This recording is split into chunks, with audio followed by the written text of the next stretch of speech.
लाभले आम्हास भाग्य बोलतो मराठी. लाभले आम्हास भाग्य.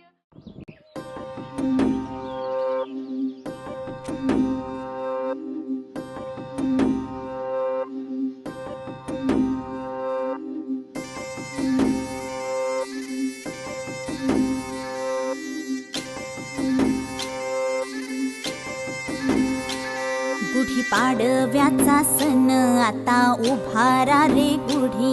नव्या वरसाच दिन सोडा मनातली आढी. गेलं साली गेली आढी आता पाडवा